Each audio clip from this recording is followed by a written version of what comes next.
And hello, everyone. I'm super happy to see you here on this masterclass, Unleash Your Creativity. We will be talking about creative mindset. Today is September 27th. Here in Toronto, it's 10 a.m. And we are here in Zoom. We'll have 1 hour, even probably less than that. So in total, the overall time for this masterclass will be about 1 hour, including the Q&A session, because the most important thing will be covered right now in this particular masterclass, step by step. Are you ready? So let's dive in.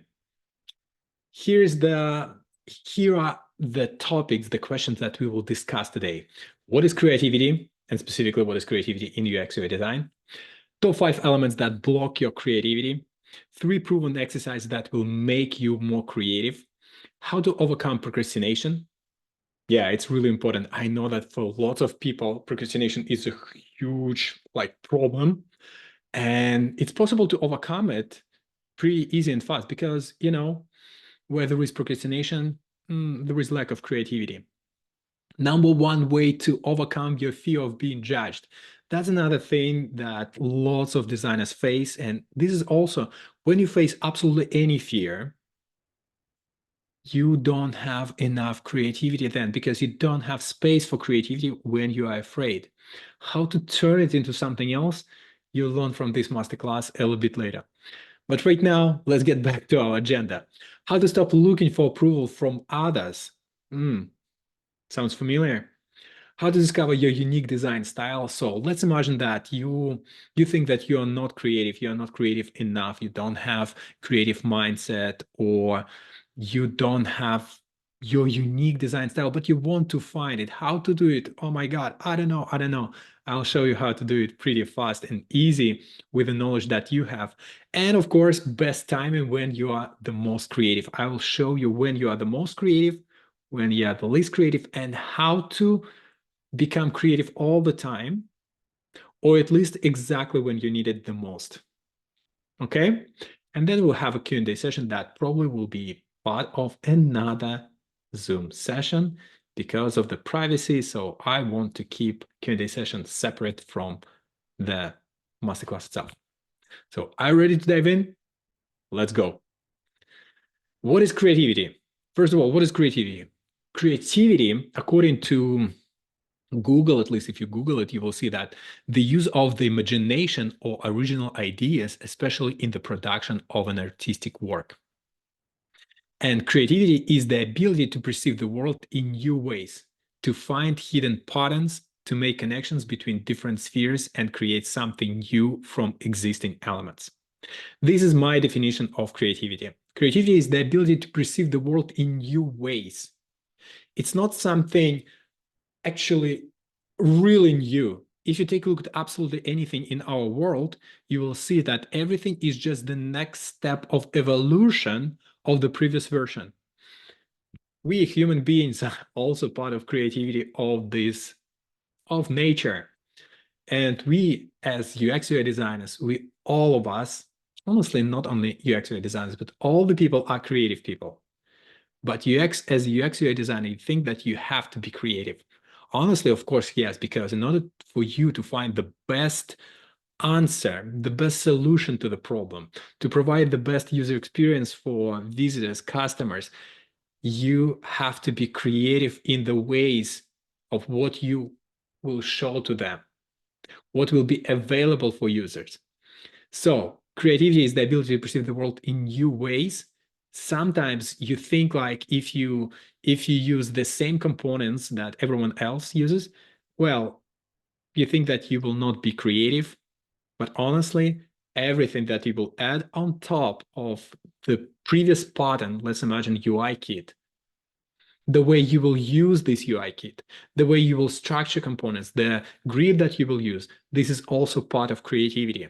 So that's why you're already creative. And this is what I want you to keep in mind, that you're creative since you were born. I'll show you a little bit later, like 3 important things that will help you to understand why you're creative. Then creativity is the ability to find hidden patterns. It's also creativity. Yes. What is a hidden pattern? Let's imagine that you look at one mobile application, then another mobile application. They're completely different. One is like from financial industry, and another one is just for fun, like social media network. But your brain, if you're creative, and trust me, you're creative, now you'll understand what I'm talking about, your brain will see some patterns. Huh, navigation at the bottom. Okay. Text is from left to right. Huh, got it.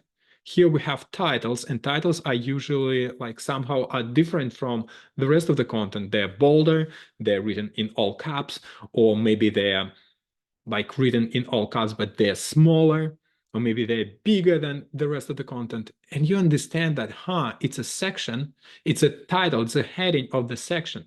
And this ability to find these hidden patterns, because lots of people don't see them. They see just two separate, completely different mobile applications, completely different layouts. You will see that everything has a pattern, and this is also creativity. Creativity is the ability to make connections between different spheres or areas, I'll show you later, and create something new from existing elements. Yeah, so one of the, also another thing, as I already said, evolution of the previous version is also creativity. When you find something that already exists, if you find the new way to present it, this is also creativity. It's called a little bit different way. I'll show you a little bit later as well, but it's also creativity. So everything that you just saw here, this is part of creativity.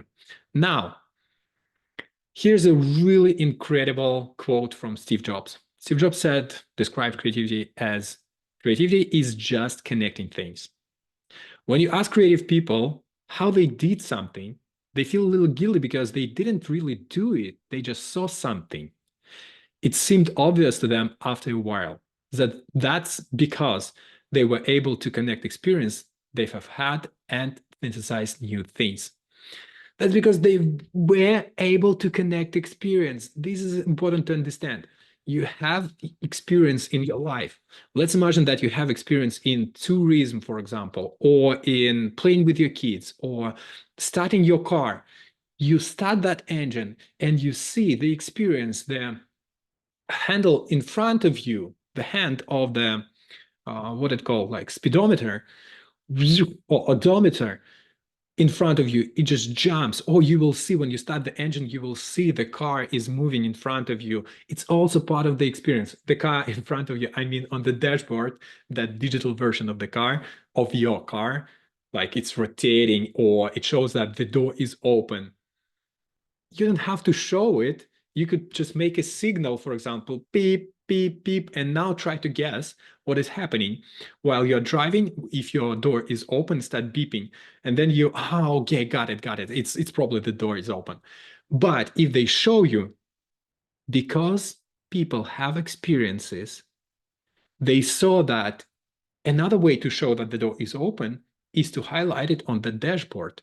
They saw it somewhere that if you open, let's imagine, if you open your AirPods or just anything else, you see on your phone that it shows exactly how it opens, that inside of it you have your AirPods with a charge, particular charge. You see it on the phone. And then like, you might think, huh, where else can I apply it? And maybe it will be on the dashboard showing that the car has the right back door open. You take your previous experiences and synthesize them in a new way. Got it? It's really, really great quote. And trust me, you are creative. If you take a look at this quote, you will understand that it's about you. The next thing, are you creative? As you already know the answer, yes, you are. You're already creative. And creativity can be developed in three ways: resourcefulness, innovation, and observation. By the way, when I told you about taking something like the previous version and finding the new way of presenting it, it's innovation. If you take a look, for example, at Apple computers, Apple devices, this is just evolution of something that happened in the past. If you're familiar with the book of Austin Kleon, Still Like an Artist, That's also about developing creativity. What does it mean? It means that you look at different works of other people, and then you have one picture of everything. Maybe let's imagine just something for fun. Maybe we have your phone, right? And you will create a base with the wheels here, and then you can put your phone on the floor, for example, and you will have a remote controller to bring that phone to somewhere else in the room. Or maybe a microphone. Can you imagine a microphone that will drive to you if you are sitting on some kind of event and will come to you, so you would be able to ask a question with that microphone? This is a new way. Maybe it's not the best example, but this is a new way. This is innovation. This is when we take something. Innovation is not creating something from scratch. It's not creating something that doesn't exist. Innovation is the evolution of the things that already exist. If you take a look at websites, let's take a look at a really great example, a website. What is a website? Well, it's a digital form of presenting information, la, la, la, la, la. But before that, what people did before the websites, they read newspapers and magazines. If you take a look at lots of different magazines, you will see that they look like a web page, or at least a few sections or a section of a landing page. What was before newspapers? Well, there were just papers with some information on them. What was before that? Well, it was something like iconography in the cave, inside of the cave. And then little by little, that iconography stepped to some clay bricks with information there. Then it went to the paper, then it went to digital world. And this is all innovation. So that's why creativity can be developed in the way where you take something that already exists and present it in a new way. It's innovation. Now, resourcefulness. What is resourcefulness? It's a really incredible skill that you can develop, and especially if you have lack of something. It's a really incredible way of developing creativity. Now, people from like lower mid-class families or middle-class families, like I'm from a lower mid-class families, we didn't have much when I was a kid. Honestly, like I had about maybe like 3 toys till the age of maybe 5. I didn't have it, but you know what I had? I had that wheel from like some kind of cart, like a small wheel laying on the ground. And I decided, what if I take that wire, a piece of wire, and put that wheel on that piece of wire. And then I was just running with that wheel, and it was, for me, it was a bicycle. It was so fun. Resourcefulness is when you take something that you already have and create something new out of it. It's not about evolution of something. It's about combining two things that you thought that is impossible to combine. But when you combine them together, you find the new way. Resourcefulness usually comes from lack of something. And this is one of the best ways I can recommend you to develop your creativity using resourcefulness method is try to design a website using just rectangles. Yeah, you can use typography, but in terms of you can't use circles, you can't use triangles, you can't use anything else. Just rectangles, and all the options available for you with rectangles, like rounded corners, like rotation, like only using rectangles. Try to develop a website using just black and white color. Try to create a mobile application using just black, white, and gray colors. And this is how you can develop it. This is how you can develop your creativity through resourcefulness. The less you have, the more creative you become. I remember when I took my first art classes back at the university, I don't have like any kind of artistic education or design education. No, I learned everything myself. And I started with, it's funny, but industrial design. I'm a huge fan of industrial design. I had a huge love to cars. And there was a website where people shared their designs of new cars, like concepts. They were so incredible. And I wanted to learn how to create those also concept of cars. Let's imagine that we have a Mercedes truck. No, Mercedes truck is already exist. BMW truck. How to create that? How would it look like? This is part of like thinking process, and this is part of observation, but we'll get back to it a little bit later. It's innovation, but then I saw all those works were created by professional artists and also professional designers, and also they were using, in most of the cases, markers. As far as I remember, the name of the company, Copic. So those markers had different grades of the same color, and when they created those concepts, they used those markers to create the color, to create the depth of field in that picture through the color. And I was like, wow, this is so incredible. But the only thing that I had was just a pen, pencil, and a piece of paper. I didn't have markers, and Copic were super expensive back then. I don't know about now, but back then they were super expensive, especially for me, for the guy who was at the university, was making $25 per month. And it was okay, it was too much for me. I don't remember, like $40 per package, and I'm like, oh my God, no. But using my resourcefulness, I was just using my pen and paper, and this is where I created everything. Today, you can use resourcefulness in the way of, as I already told you, create a website using less colors, create a website using just, or mobile application using just one typeface. Try to create using just 4 font sizes. Just 4 font sizes for absolutely everything, for all the H1, H2, H3, everything. Body 1, body 2, captions for everything, just 4 font sizes, and then just one typeface, and then just 2 colors, black and white.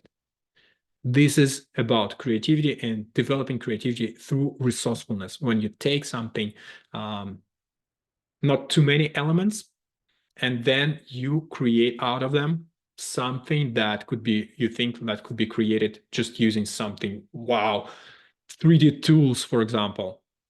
If you take a look at my works on my Instagram account, you will also see some isometric projection and also some lights and everything. And you might think that some of them were created using 3D tools. No, they all were created in Figma. Why? Because I was practicing, like, how can I create this thing using just the tools that are available for me in Figma? And then using lighting, using, understanding of colors, I started creating works that look the way they were built using something different. If you are not into design, let's imagine that you decide to switch from design, or you also want to apply creativity in some other areas of your life. Try to create a cinematic movie using just your phone. No matter what phone you have, just using your phone, try to create a cinematic short, let's imagine 3 minutes movie of you creating a design, one design. Just creating for you, of you creating, just drawing a rectangle in Figma. But make it creative. What do I mean by that in a creative way? It means that you just use your phone, use your computer, draw a rectangle, now build a story. Resourcefulness is about the tools that you will be using.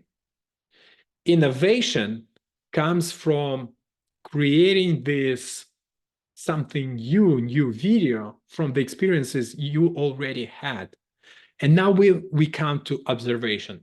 Observation is all about getting new ways of creating something new for yourself. What does it mean? If you want to create this short cinematic movie of you opening Figma and drawing a rectangle, if you want to make it really interesting and fun and maybe even just so engaging, in this case, try to take a look at all other short cinematic movies or maybe long cinematic movies. Try to take a look and observe as much as possible. Try to get as much information as possible. This will develop your creativity. Creativity develops through experiences. And watching something, seeing how something was made, or seeing what something looks like, this develops your creativity as well. The more you experience, the more knowledgeable you become. And the more pieces, the more dots you can connect together. Let's get back to our quote from Steve Jobs. Creativity is just connecting things. So the more you know, the more things you can connect. And the more things you can connect, the more you can innovate. And even if you don't have the tools for creating something super complex, if you have resourcefulness, you will be able to do that. So these are 3 ways to develop your creativity. Cool, right? But let me make it even easier for you. Creativity can be developed in just one way. Just ask the question, what if? Not this way even, but what if? Or it can be, well, what if I take this and that and connect them together? What if in my business, instead of having 50 different processes through the entire engagement with a client, I will have only 4. What these 4 SOPs would look like? What if I go and create the design using actually, without over complicating myself, create a design without using icons and images at all? Is it even possible? Well, if you have observation skills, if you go and take a look at some typographic editorial websites, you will see that it's possible to create really cool websites without using images at all. So that's why, what if? Just keep this question in mind all the time. And before that, before the question, what if, you can also have a question, what result do I want? It can be something, I want to find a new way of designing mobile applications faster. So what if I create a UI kit for myself? Because most of the works that I create, they're pretty similar and I can have my own library. This is also creativity. While it's like, yeah, but everyone else is doing that already, like more experienced designers already doing that. Yeah, but they're doing it for themselves. You are not copying them by creating your own UI kit. You create your own way. When you create something, it's already creativity. Because if it doesn't exist, then it's creativity. And of course, take action. So what if, and then you take a piece of paper and draw this idea. Because you want to put all these dots on paper and connect them on paper or in the digital world. This is a really great way to develop your creativity using just one question. What if? Curious people are the most creative. Because if you are curious, let's imagine, like, how can I make passive income of like $5,000 a month? What if I starting from today, what if I start recording 1 5-minute video on YouTube and posted it there? Little by little, I will develop a skill. And with this skill, will also grow the database of my videos. And all of them, little by little, will bring me subscribers. With subscribers, I will get more views. And with more views, I will get that badge that will allow me to monetize my YouTube channel. Or what if that will not be me, but I will use AI tools to combine and create videos for me? What if? Always keep it in mind. What if? and always try to find the better way to get what you want. This is creativity. Let's connect these things. When it comes to connect dots, what does it mean? Connect things together. Inside of your brain, inside of your head, inside of your mind, your mental, you have mental models. Mental model is just the way you think. But the way you think is created by observing lots of different experiences that you have throughout out of your life, from when you were a child, when you were born, till the moment right now when you are watching this masterclass. And these things can be, you could learn information architecture, artificial intelligence, UI, something from culture, typography, design. You have friends and they have different hobbies. You have different passions, your friends have different passions, family, augmented reality, dashboards. And they're like, whoa, whoa, whoa, whoa, whoa. This is so cool. I already know all these things. I already experienced lots of different things.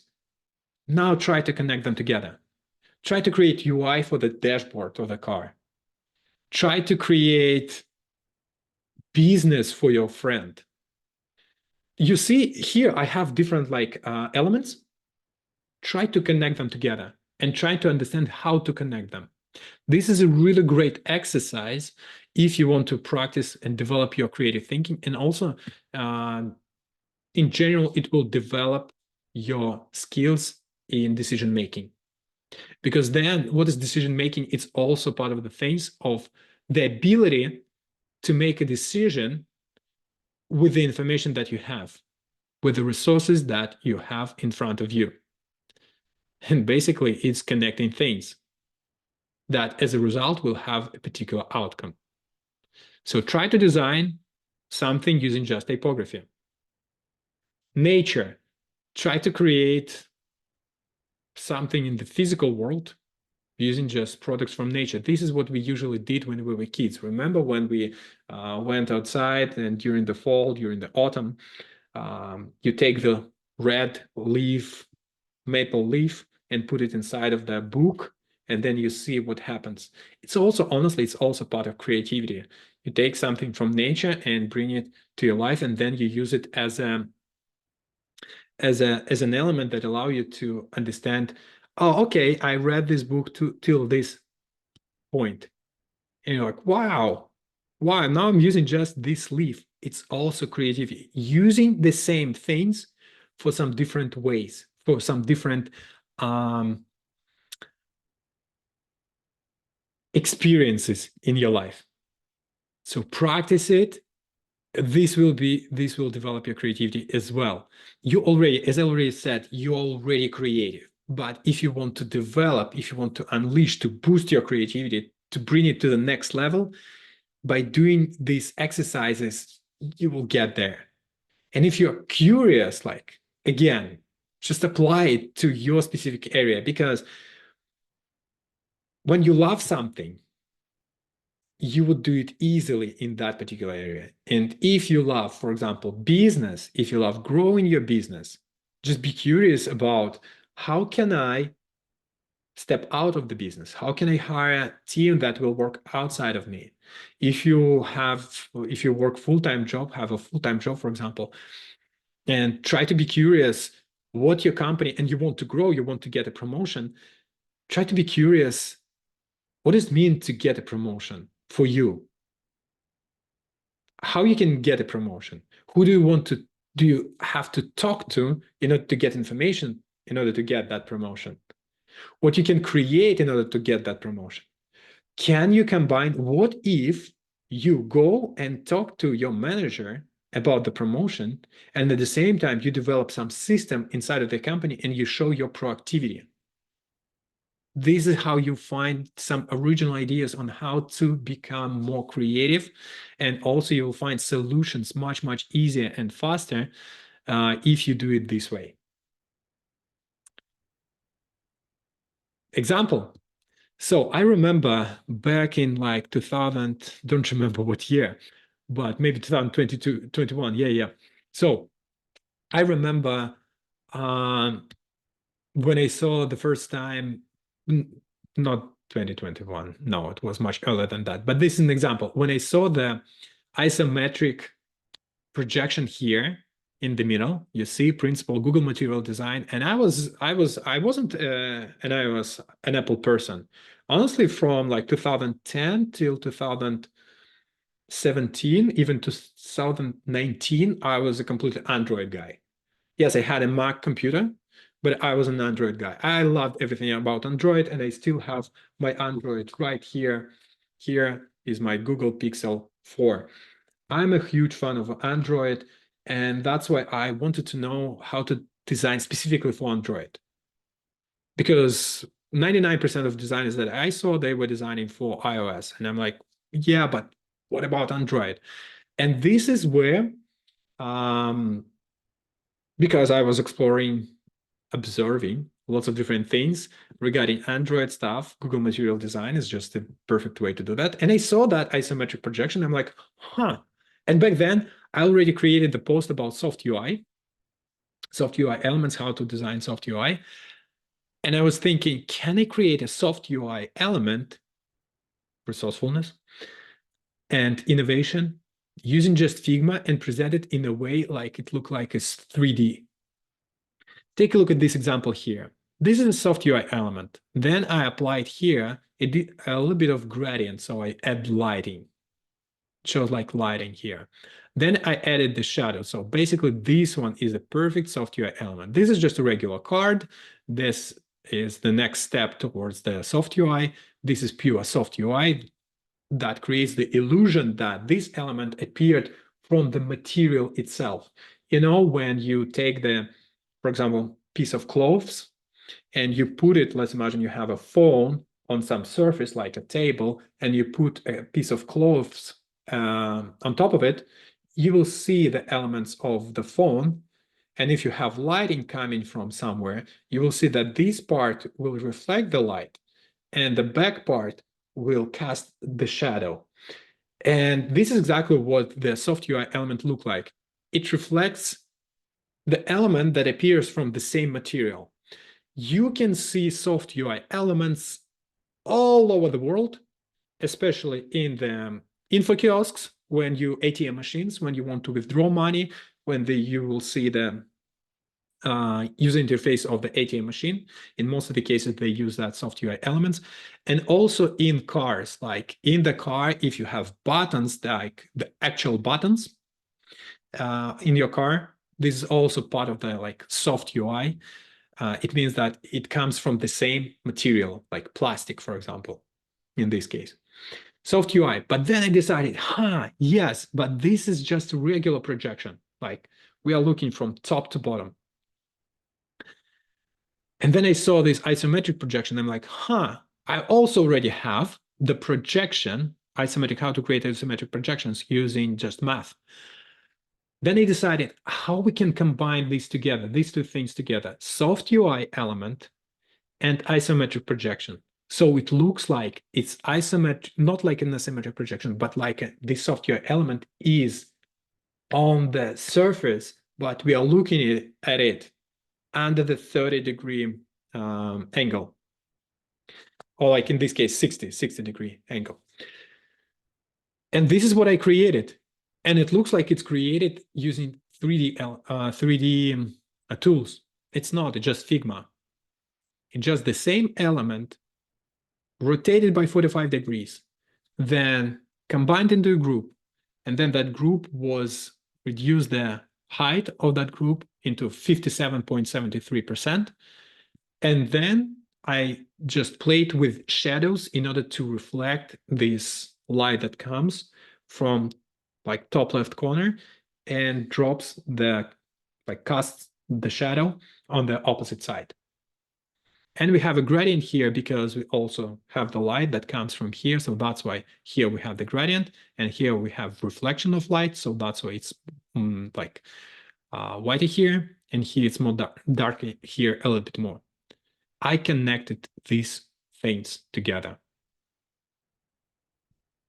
Where to find ideas? Well, just all over the world. Just go and find it on Instagram, find them on Dribble, Behance, LinkedIn, just anywhere. everything, all the information that you see, it's just part of observation.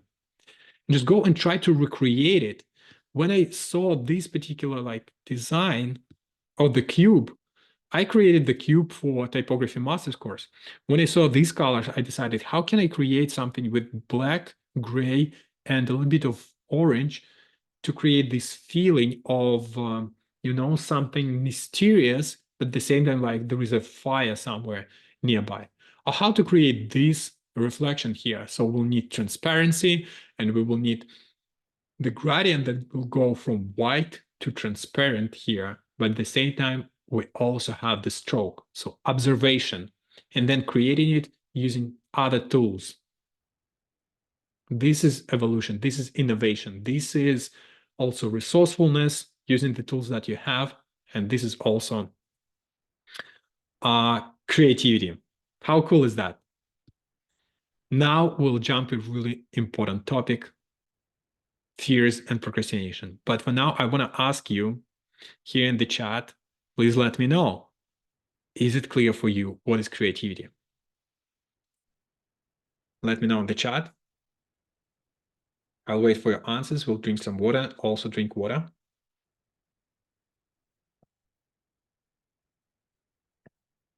Was it cool? Was it something new? Did you learn something new from this particular part of the masterclass? Was it valuable for you? And the question is to those who is watching this masterclass as well.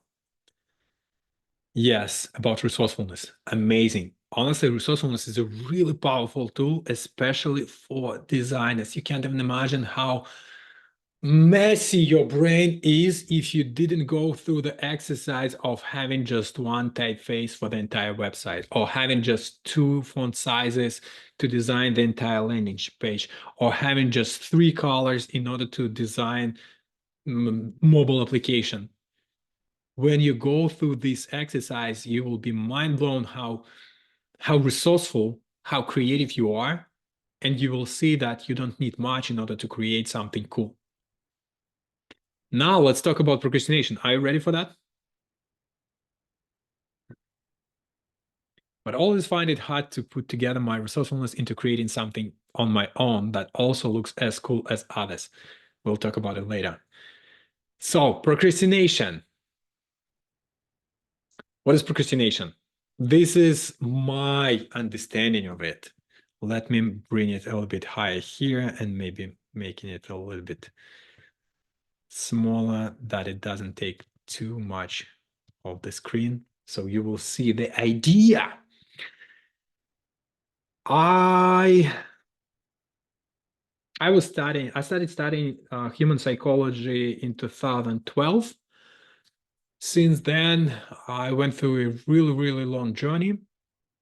In 2021, I started taking lots of mentorships, coaching, courses, consultations. I took the consultation from Chris Dorr. I remember I paid $1,500 for 1 hour consultation, and I was like, oh my God, I'm paying so much for just 1 hour consultation.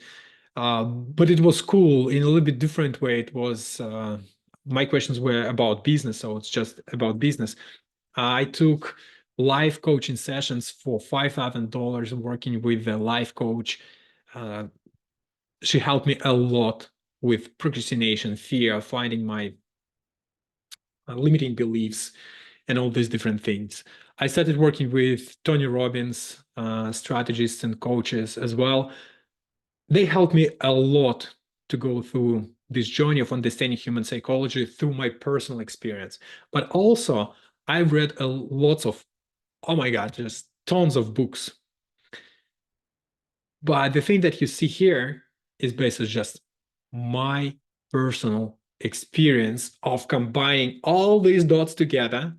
Everything that I learned from books, everything that I learned from life coach, from Tony Robbins coaching, from Chris Doe as well, from myself, from my personal experience, and analyzing and journaling every single day, journaling in this particular book, all my thoughts, all my problems, all my fears, and everything.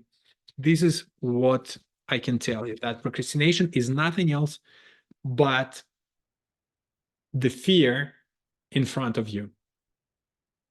The fear in front of you, and also it can be and or, because sometimes it's and sometimes just, well, I don't have any fear, but I just don't want to do it. Just because you lack of reasoning, you don't have a clear why to go to the other side of that fear. So procrastination is the wall in front of you when you have fears, or you don't have or don't see the reasons to move forward. Procrastination is nothing else, just fear. In most of the cases, in 99% of the situations when I work with, through my mentorship program with designers, and not only with designers, with creative people in general, I can tell you that procrastination for all of them is just fear. Fear of the unknown. That is the most important one. What does it mean, fear of the unknown? People are afraid to take their first step because they don't know the path in front of them, the possible path in front of them. They don't know what will happen. It's not the fear of being judged. It's not the fear of failure, of success, or of criticism. No, they just don't know what's in front of them. It's just like, it's like staying during the night, staying in the middle of the forest, and you have to decide where to go to. You just don't know. There is no clear path in front of you. So that's why the fear of unknown is pretty one of the most common fears. So people start procrastinating. They start what it looks like. Let me show you right here what procrastination will look like. In front of you, you will have fear. If you don't know why you have to go, well, you're like, well, I'll sit here. But what procrastination looks like from the other side, let me show you. Like inside of you. It looks like this. It comes from your head in the form of, let me bring this text here, in the form of overthinking. And when you have overthinking large enough, which means that you think again and again and again and again about this problem. Let me make it a little bit darker here. When you overthink something for a long period of time, you have another thing growing inside of your stomach. Not this way.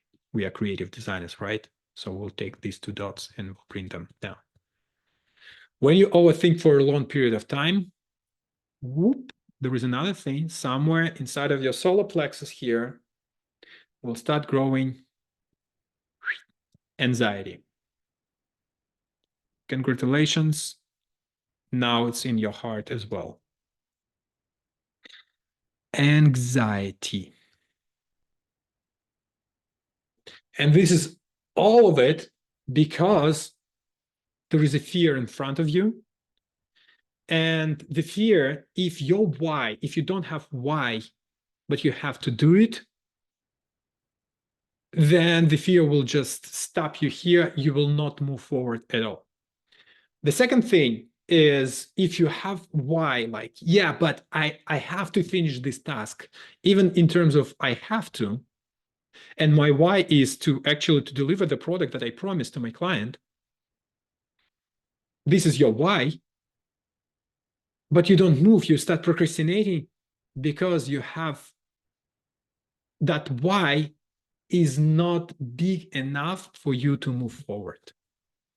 You have this fear of losing that comfort, for example, that you have right now without doing this task. So that's why fear can come in lots of different ways. And here we can have fear of the unknown. Will be faster here. Then fear also faster here. fear of the unknown, then fear of failure, of success. What is fear of success? Fear of success is, it means that if you succeed in this particular, if you deliver this product, then you will have to find another client, or you will have to start looking for another client. If you succeed with this project, your lifestyle might change. You will make additional like $5,000 or $10,000, and they're like, yeah, but now I'm making just $1,000. What can I like? What will I do with this $5,000, $10,000? You like, I wanted to buy that computer for so long period of time. For your nervous system, all the fears are in your spine here, and they're connecting like your entire spine and go inside of your amygdala that is right here in the middle back down side of your head.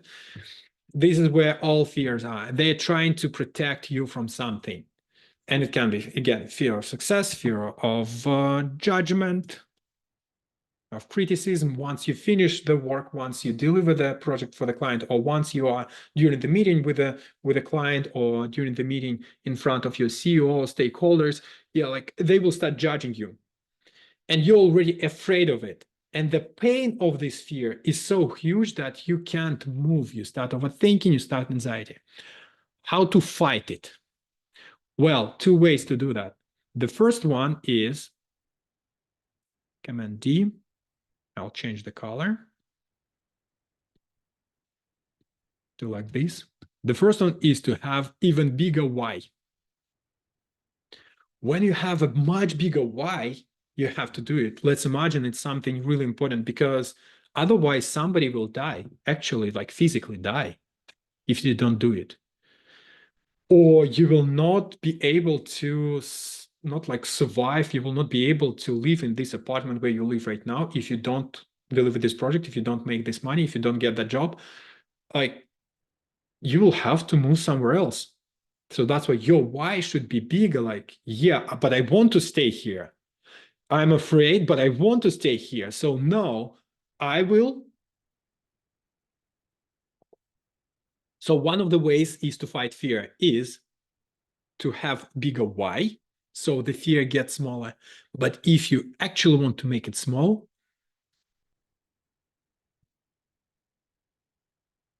like that, you need action. Step forward anyway.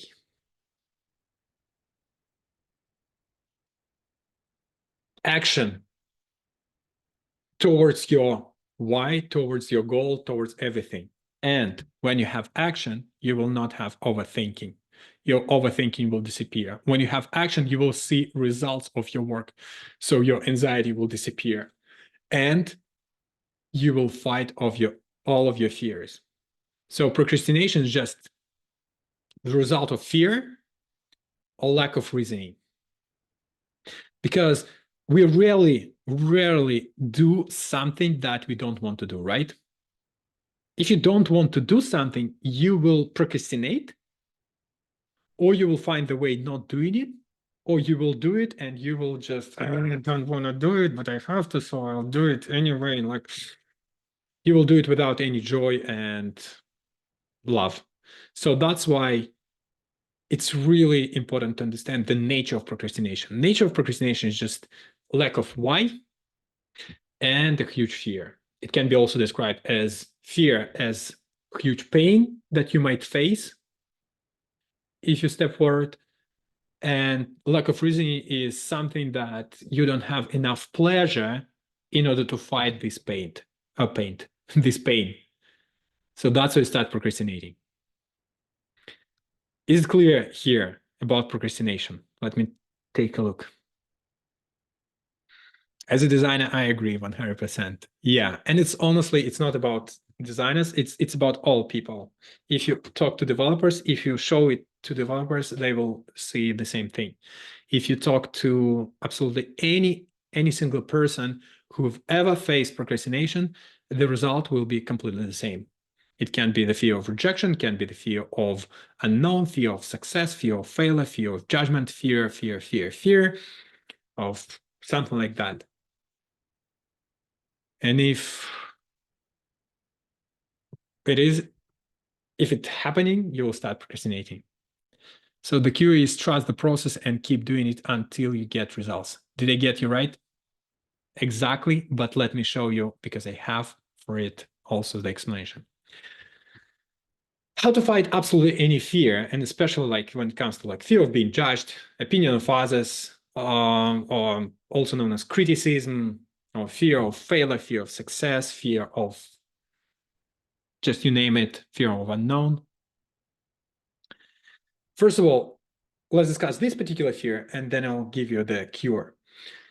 Fear of being judged, also known as fear of opinion of others, fear of criticism. Remember that it's not about you. When you talk to your clients, when you talk to your wife, when you talk to your boyfriend, when you talk to your manager, when you talk to your CEO, when you talk to absolutely anyone, if they criticize you, if they judge you, if they don't judge you, but you are thinking about talking to these people and you're already afraid that you will be judged or you will be criticized, know that you will not be judged. It came to our life from our childhood when we were judged. You are a failure. You don't know how to create something. You don't know. You didn't do that. You. People are always putting everything on us. And when we're children, we don't have this mechanism that allow us to understand that it's not about us. It's about our actions, or it's about our inaction, or it's about what we did, but not about us. So that's why remember that it's not about you. No matter what people are not judging you. No, they never judge you. They just tell you their perspective on something. And because they don't have this language that allowing them to express it in a proper way, and what do I mean by that? They don't express that your design lack of, I don't know, information architecture, lack of smooth and simple user experience. They will tell you, you're a bad designer, something like that, for example. Or you are not the person I want to proceed with. It's not about you. It's about their information that they have, about their perspective that they have, and the stuff that you did or have or presented to them, and they don't match.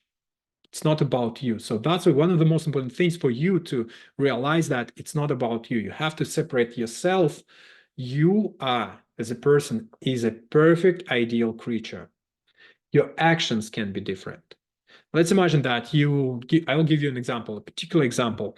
Let's imagine that you apply to different jobs, different vacancies. You want to get a job, you want to get it so hard. So you apply to 50 companies and you got rejections from all of them.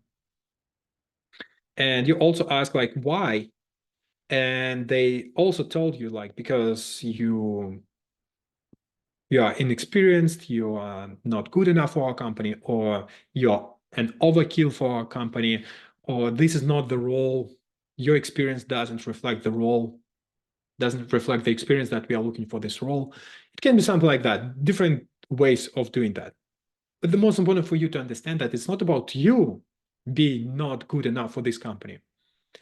It's about information that they're giving to you, and information that they received from you through your CV, through your portfolio, through the interview with you. This information didn't match. And it's totally fine. So that's why you have to understand that it's all about information. Like fear of being judged, well, just go and get the information. It's not about judging. It's not about criticism of you. It's about perspective. Criticism is not a critique of you. It's a perspective of another person on something that you build. And you might feel like, yeah, but it's mine. this is your ego is in front of you that is fighting this thing.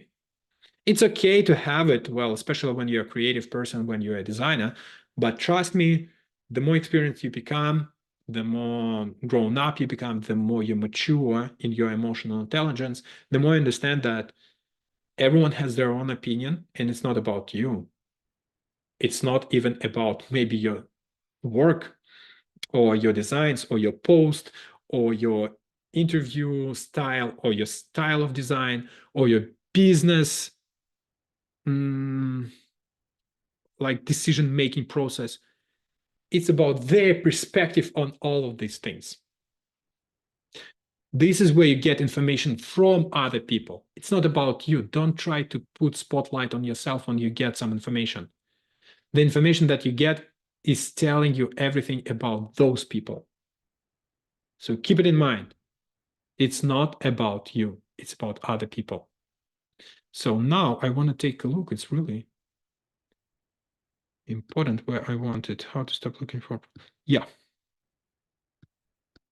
So now, how to stop looking for approval from others. Some people I know that they have this, oh, I really see a really great comment. Never thought about perspective that way. Exactly. Perspective is just the opinion. You have your opinion. You also might judge this masterclass. Yeah, like I wanted to get this and that.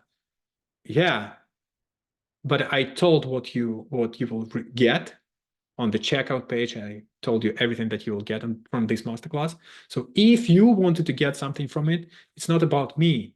It's about you and the information that you had in your head. It's your perspective, for example, on that. So that's why perspective is just the opinion. I also can judge like this cup is not, doesn't have really good ergonomics. Well, this one has good one. I don't buy things that don't have good ergonomics, but some cups don't have good ergonomics. It doesn't mean that the person who created those cups, designed those cups, is a bad person, or their designs are a piece of something that smells. No, it just means that it doesn't work for me. Like my values, my perception are different from theirs. And not more than that. And one of the fears also, like not fears, but lots of people who are not mature enough, they also have this thing when they're looking for approval from others, especially when you're working as a junior or mid or even senior. If you're the only person who is doing your job, even if you're a developer who is the only one who is a developer in your company, if you're the only designer in your company, if you're the only, well, CEO of your company, if you're a design agency, for example, you might look for approval from someone else when you're CEO. Oh my God, you have to be so thick-skinned and also developed like emotionally and mentally and spiritually and sometimes physically. But it's the last one in this priority list for CEO of the company. You might look for approval from others about your decision making. But it's really important for you to understand that no matter who you are, you don't need approval of anyone but from yourself. And it also comes from your childhood. When you draw something and you go to your parents and your parents tell, oh, that's a really great drawing. Amazing. Continue, keep going. Then you come, well, this time you drew a little bit not so good as previous one. Then you study at school and then you get this, you are really bad at math. I'm like, okay, I'm really bad at math. Got it. So, and it goes into your blueprint. It develops your blueprint, your paradigm in your mind, and you start continue looking for approval from everyone else instead of yourself. But the idea is, instead of looking for approval from someone else, start looking from yourself. So know the objective, what exactly you are doing, what goal do you have, what is your desired outcome. Analyze if what you're doing is actually moving the entire like project towards the goal. And if it's moving, just keep doing it. And if it's not, analyze and make adjustments. That's it. Always seek for validation from yourself, only from yourself, even if you're working with from the company. It doesn't mean that you don't have to show it to other team players, because together you can find a much better decision, much better idea. And maybe you don't show it to someone else because you also have a fear or syndrome of perfectionism syndrome, which is also just a fear of being judged. Maybe you don't show your work to other team workers, team players, to your team, because you're afraid of being judged. And also, but at the same time, you want to get their approval, what they think, whether you're moving in the right direction or not. So lots of fears here, and you just stop and start procrastinating. So instead, just go and ask, get the information, first thing. And second one, once you got the information, you don't have to follow what they told you. You just can keep being yourself and validating your thoughts, your process, your decision making, the way you think is right. And if you think that this mobile application design will bring me to the final launch version that we will launch, because the best way to do that, take responsibility. Take another way to say responsibility is take your power. Responsibility equals power. Take your power over the project. What does it mean? You will need to launch this project in a month from now. What do you have right now? What should be done by the deadline? Take your power and say, I take responsibility for design. Nobody else should tell me what to do. If the project, when we launch it, we will get bad reviews regarding UX or UI, I will fix it because it's my responsibility. But if you start seeking for validation from someone else, but responsibility is still on you, but you do something that other people tell you to do, you lose your power and you don't learn anything from it. So that's why instead of looking for validation or approval from someone else, start looking at it from your inner self. It's much harder when you're a CEO of your design agency, for example, because again, you are kind of like feel alone in this area. But for these things, I have mentorship program that I help people overcoming these problems as well. And also fighting with all these different fears. This is what we also work through the mentorship program. Because every single person is unique and they have their own perspective, they have their own limiting beliefs, and they have their own experience from life, from childhood. So that's why it's not the solution that fits all the possible cases. No, it's one-on-one work. So that's why these things we work during the mentorship program that I have. The question that I had here about the cure, and it was really, really cool. Trust the process and keep doing it until you get results. Did I get it right? Yes, but if you have fear, as I already said, if you have fear in front of you in order to achieve something, if you procrastinate, increase your why. It can be in different ways. Once I achieve that result, I will buy myself that thing that I wanted so bad.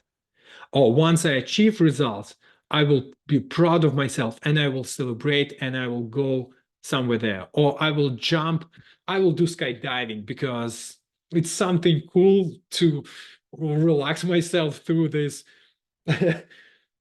By jumping, my nervous system will reset completely. That will be really cool. So you make bigger why, bigger than your fear. And you become, when you make bigger why, another thing that is happening here. Let me show you. I love that I can do it visually. I love my life that I chose design, so I can do these different things. So when you have bigger why, and even if you don't have bigger why, but you have fear in front of you, sorry about that. But the third option that you have, the third one, is really, really cool and important. Continue saying it again and again and again, and try even jumping So to reset your nervous system as well, to engage your nervous system when you're doing that, tell yourself, I'm bigger than any problem and fear in my life. Become bigger than the fear. This is what you can do. This is how you can achieve that. It's there. Okay. Got it? So we have bigger why. When we have a huge fear in front of us, we have to make it smaller. And one of the ways to do it smaller, to work with fear, but sometimes it's really hard to but I'm still afraid. You continue overthinking, you continue overcomplicating things, you don't have creative solutions because when you are afraid, you don't have capacity for creativity.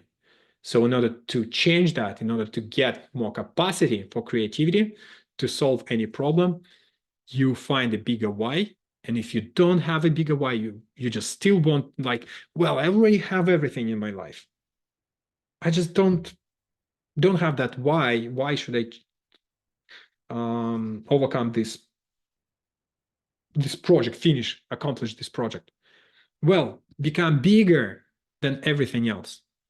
Become bigger yourself. Become much higher, better version of yourself. This is how you fight it. You become bigger than anything else. You grow, and every single person has a huge need in growth. This is our desire for evolution comes from the laws of nature. Nature wants evolution, and people will also want evolution. And when we are small enough that we can't even face our fears, not face, I'll tell a little bit later what exactly to do. If we feel that we are smaller, we are not moving, we are not growing, because of that, we start feeling like we're a piece of crap. And because of that, we start sabotaging our actions. We start thinking that we are not good enough. We start going down and down. Instead of growing, upgrading, we degrading. And if you don't want that, you have to take action and become bigger than your fears. And now, before we jump into how to discover your unique style, I want to show you some additional things. We'll jump this way. Let's be creative. What if I'll jump this way and then I'll get back to those things? Creativity. So when you are the most creative, we'll talk about it here, but don't look at this title right now here. What I want to tell you, here's where you are right now. And this is your life. And you have different goals in different areas. And in your life, you will have different crises. You will have different fears in front of you. Some of them will be bigger, some of them will be smaller, some of them will be huge. Your goal is just to continue going and moving. And how to do that? This is what you need to understand, that when it comes to fear, fear appears here inside of your stomach and close to your solar plexus, right here in the middle of your upper body. Okay? Now, what you have to understand that fear feels the same way as excitement. The thing is, for your body, fear and excitement are the same things. But how then to become excited instead of afraid? Well, fear is only in your head.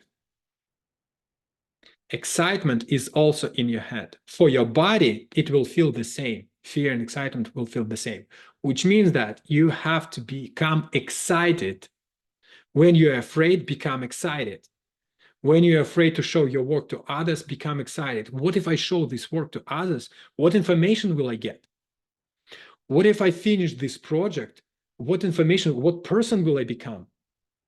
If I make this additional money, what person will I become?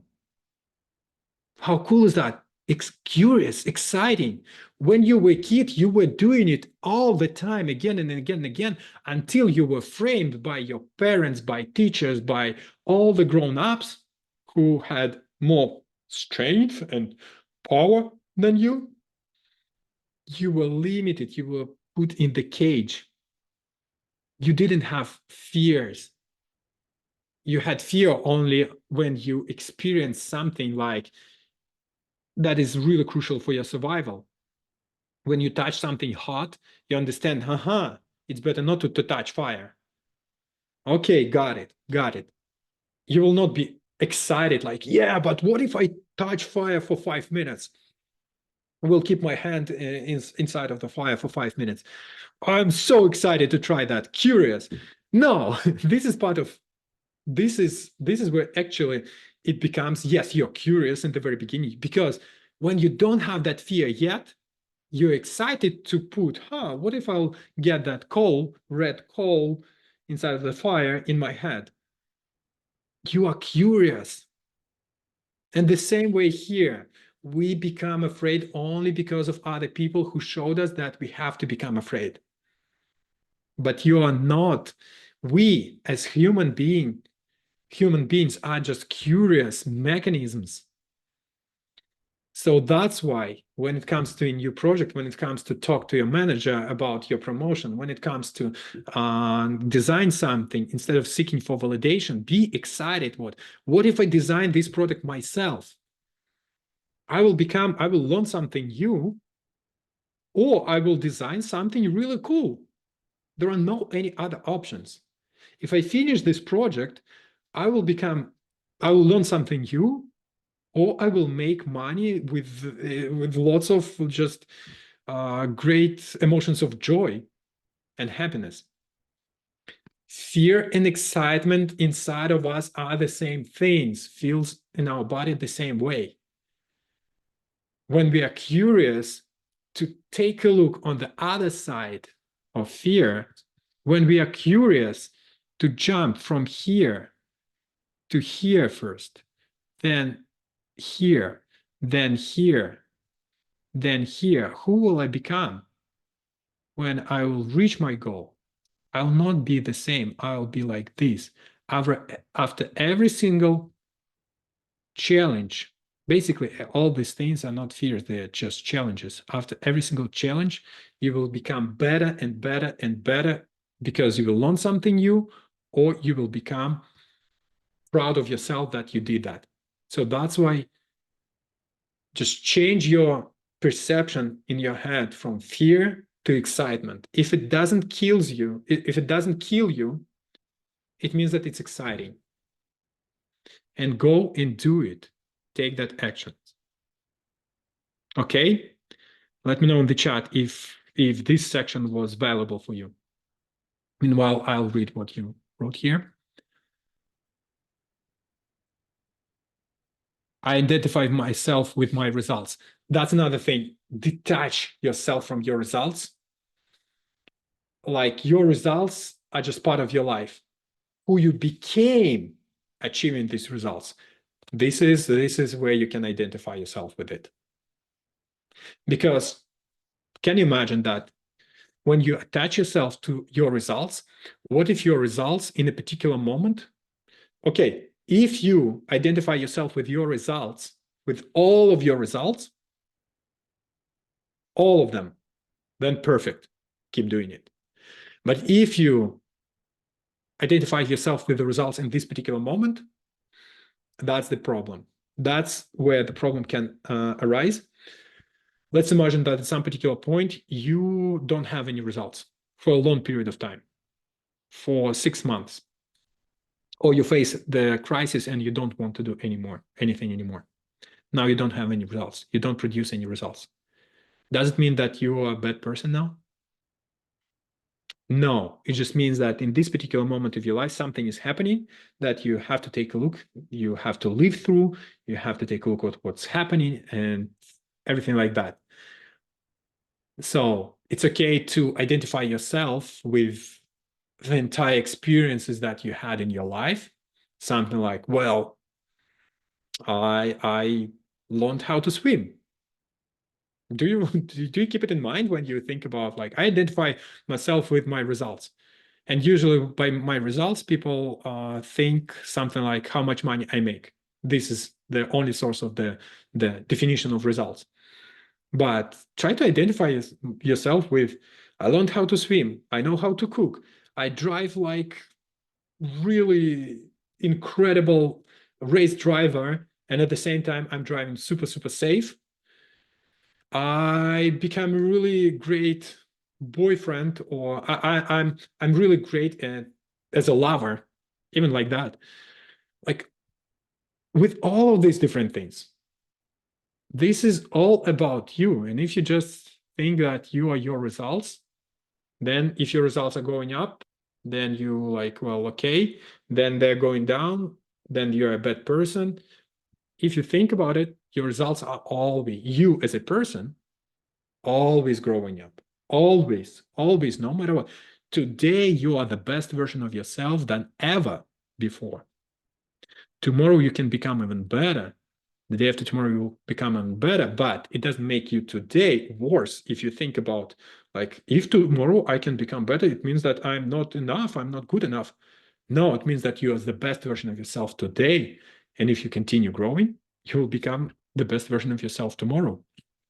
You will continue this process, you will continue growing. Oh, the next one, uncovered this mindset a few days ago. Perfect. That's why I can deliver bad results.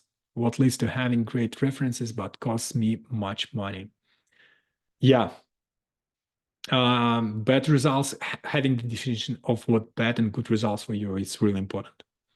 Feels like a great prep talk before my next big challenge. Awesome. Amazing. So now let me show you two additional things. I'll put it here. I'll put it here. And let me tell you that how to discover your unique design style. I know that people from lots of different industries are watching my masterclass, but for you, if you're a designer and if you're looking for your unique design style, even if you have like 20 years of experience, you can still discover your unique design style. Do that. And why are you doing it? First of all, why? I always, in every single masterclass, explain why, because it's important. If you don't know why, you can't explain it to yourself, even to yourself, and especially to other people. So why you need to discover your unique design style? Well, because first of all, you will be proud of yourself. And secondly, you will be able to find something that you love to do the most, and your unique design style will be aligned with your values. Like my values are simplicity and minimalism, some of the values, and aesthetics. So that's why when you look at my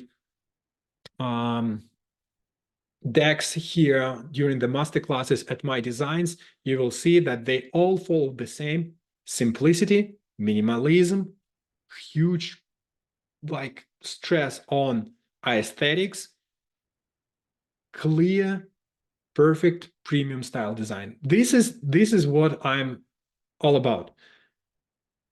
For you, it can be something different, but if your design style is aligned with your values, you will design it much easier, much faster. You will have much more fun. Some people don't like these type of designs. They don't like, well, they're boring. They look like draft. Somebody can tell because, well, it's just typography. What else do we have? Black and white. That's it. Black, gray, and white. Boring. For me, it's just a pure definition of the best design ever. But for somebody, having lots of colors, having a huge contrast between these colors, having a completely different way of presenting it, it will be much better. Maybe they will have something like, for this, it will be this color. On the background, we will have something blue like this. And for this color, we will choose orange. Yeah, I hate it. I personally hate it. That's not my style at all. But for some people, it will be, wow, so cool, so amazing. Not my thing. But when you have your design style, as I already said, it will allow you to move much easier and faster and to create works from your heart. When you're aligned with your values, you create from your heart, not just from your head. And what I also realized working with different clients and in different companies for different clients, I also learned one super, super important thing that I prefer when I design in my style. I design much faster, I have more joy, I find better creative solutions. And if it's this masterclass is about unleashing your creativity, this is where you become really super creative. When you design from your heart, not just from your brain, because I can design in absolutely any style. Neo-brutalism, soft UI, minimalism, or cute, like animated, cartoonish style. I can do all of these things because I designed lots of different projects. But the more I work with clients, the more I understand that the more and more I want to design just from my heart, that I think, in my opinion, will be the best, will deliver the best results for my clients. And I don't want my clients to come to me for, let's imagine, neo-brutalism, because I'm not a big fan of it. So that's why I'll just tell that these are the works that I create, and it will be in a similar style. And it's easier for me, and it's easier for them to understand that, well, I don't design in neo-brutalism. And that's it. If they're looking for a particular style, then it's better for them to find a designer who is designing in neo-brutalism from their heart.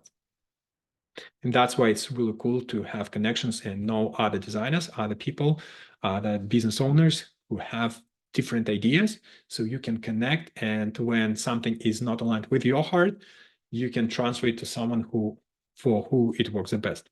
Now, how to find, finally, to discover your unique design style? First of all, observe all the works that you can only observe in that design area that you're interested in. Web design, UX, your mobile applications design, TV apps, like all of these different things. Observe. Look at these works and create a folder for yourself with the works that you love the most. This is step 2. Find the works that you love the most. Step 3, you can, when you by the way created that folder with the works that you have, try to also analyze why you love them. If you want to go a little bit further, try to analyze why you love them. Not just collect all the loved works, all the favorite works, but also try to analyze. Maybe particular color, maybe particular layout, maybe typography, or just anything else. Just try to analyze why you love them. And then copy. Open, close all the doors so nobody sees that you are copying something. Close all the doors and just try to copy all of these works, pixel to pixel, pixel to pixel, as much as possible. This is what I learned from copywriters. What they do, they take the copy from like 1920s, 1950s. They take copywritings and they rewrite those letters, those advertisements, rewrite with hands. Why? Because this way they look, so they use all their senses that related to memory, except smell, of course, and taste. But they look at what they're writing, they read, so it comes to their head as well. They talk about it, so they listen to what they're writing, and at the same time, because they're using their hands, it's also using their mechanical memory as well. So this is where they write, rewrite again the same advertisement 10 times, 20 times, 50 times, until it becomes their own style.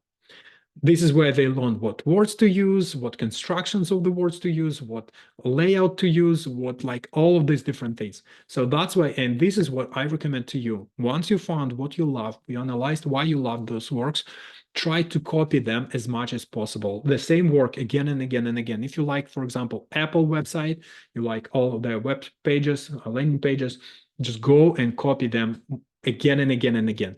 If you like something else, again, depending on what is in your folder, loved works, my favorite works, no matter what you call it, copy as much as possible. And then once you copied so many works, trust me, you already have your own style. Because once you start creating something new yourself, not by copying, but creating, and how do you create it? Well, you talk to client, you talk to your manager, product owner, like what exactly the work that you are going to create. You get the brief and you start thinking, so we need to achieve that goal.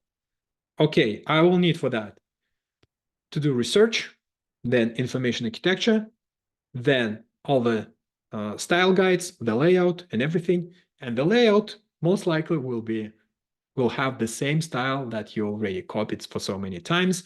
The typography that you will be using will be from the font families that you already used that are in your Loft folder on your computer or somewhere else if you're using like Pinterest or My Mind applications. Then colors that you will be using also will be influenced by that. Why? Because it's already part of your style.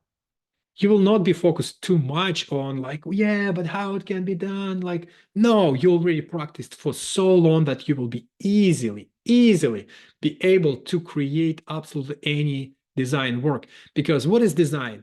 Design is just the transformation of the information that you received from the research into digestible information in the artistic form, in some way artistic, on the layout to the users who will get, who need to get this information. So it just design is just the transformation of the research information from the research presented in the best possible way for the users, for the consumers of this information.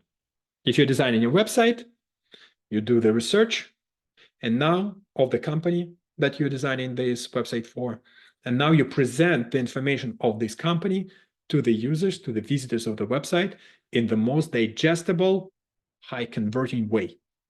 If you're designing a mobile application, in this case, you research all the information, collect all the information, and you present that information to the users of this mobile application in the most interactive, engaging way that provides really high retention rate of the users, if it's, let's imagine, SaaS kind of mobile application. And then repeat this process again and again and again. Continue observing and never stop this process. The same applies to business. If you want your business to achieve particular results, take a look at other businesses, who observe other businesses, find business models that you love, then copy their model again and again and again, then create your own model, create your own business, your own funnel, and continue creating new funnels again and again and again. Now they will have your own process, your own business model, and continue observing. Maybe at some point you will realize that you outgrew your business and now you will need to observe some other things, some other businesses. Cool, right? Oh my God, I'm so excited about this masterclass because, as you can see, this is all about mindset. And when you have the right mindset, you become so much more creative and you become a completely new person. After this masterclass, I'm pretty sure that you will become the 2.0 version of yourself, completely new one. You'll just skyrocket in your mind, in your career, and in your business. Is everything clear here? Let me know in the chat, or let me know just virtually sending the signal on like, oh my God, this is so cool. Now I understand. I'm working towards 2.0 version of myself, and this is very useful. Amazing. Awesome. Super happy to hear that. Now, just the final thing of this masterclass, because we already covered all of these things. The only, top 5 elements that block your creativity. Honestly, just fear. But 5 elements, this is fear of judgment, fear of failure, fear of success, fear of criticism, which is basically like fear of judgment, fear of unknown, and any kind of fear that causes you overthinking and anxiety. So these are the blockers of creativity. 3 proven exercises that will make you more creative: resourcefulness, innovation, and observation. How to overcome procrastination.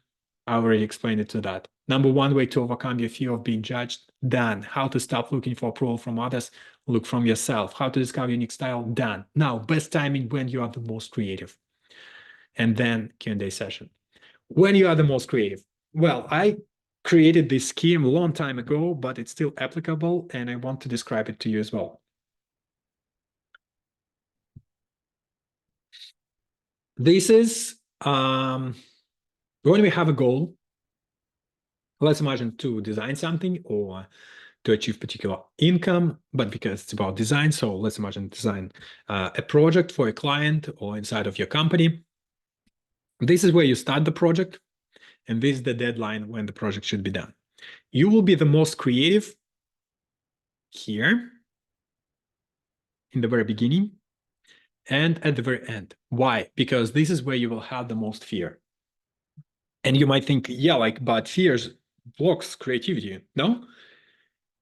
Yes, but if it's flipped from fear to excitement, this is where you will be the most creative.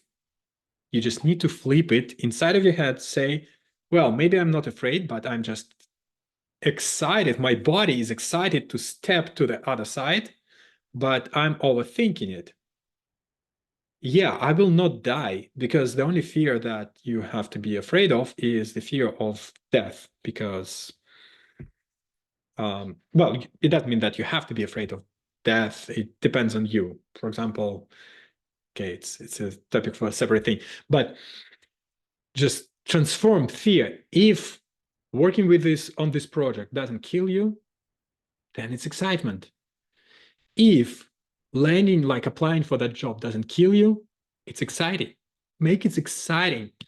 If, and by the way, land a job, make here anything like design a project, get a job, get a new client, or just anything. This is the goal that you want to achieve.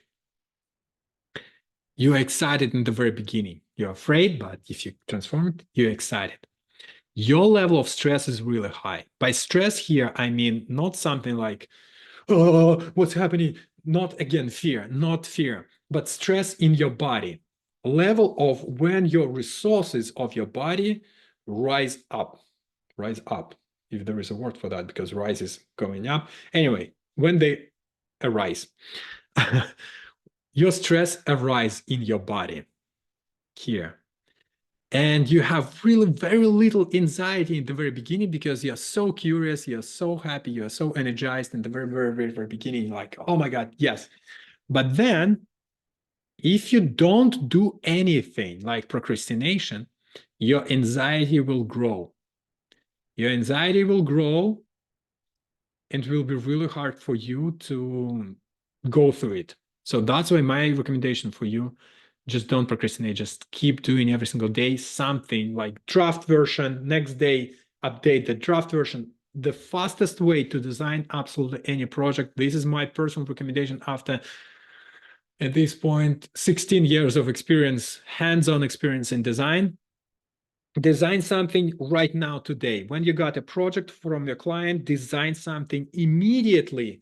Immediately. Don't think typography, colors. Don't think about black and white. Just put all of your ideas on the paper, or maybe create a first layout.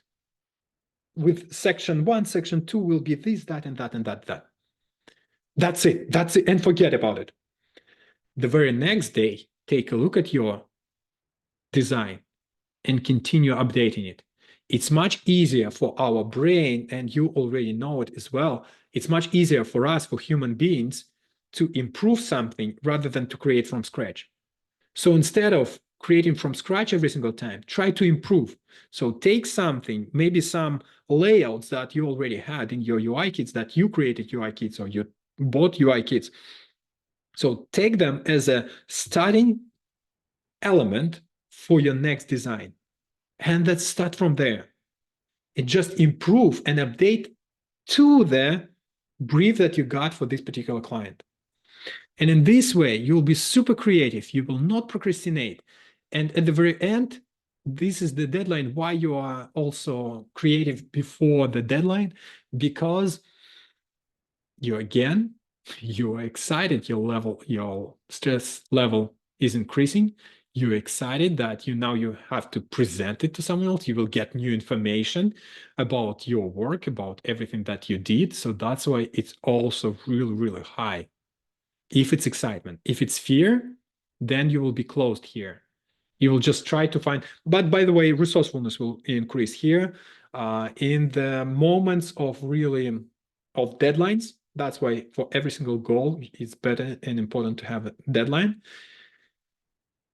In the face of the deadline, if we are really afraid, we become really resourceful if our coping mechanism with a problem is to fight. As you know, there are three different ways, usually: freeze, fight, or fly, or run away. Just three ways of you to dealing with fear. Freeze, I'm not doing anything. Fight, you step forward, you step into that. Or fly, you run away. You don't do anything, you just run away. So if flight is your thing, then you will become really resourceful at this stage. If freeze is your thing, then you'll just like, I hope that everything will go well. And you wait the moment when the meeting will happen.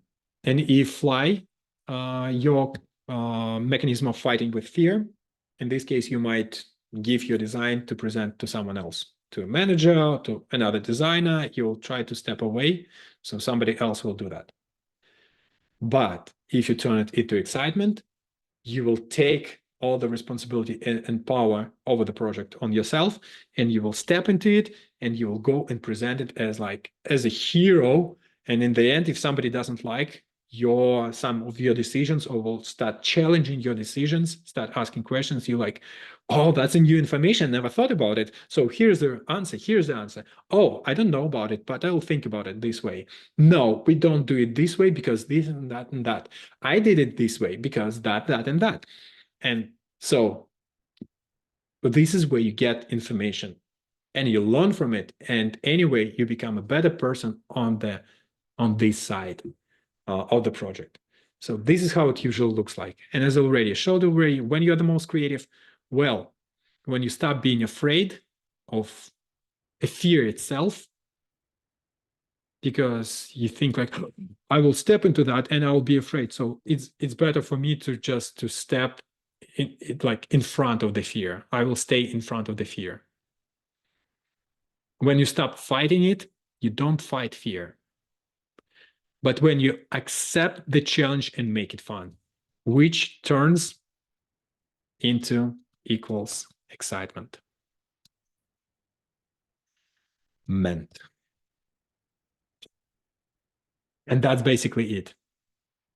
That's it. So this is the thing. And fear versus excitement, I already described it to you when we were talking about procrastination. Got it? Let me know in the chat if it was super useful for you and you learned something new today. Will be helpful in your new projects in your life. Was it transformative for you?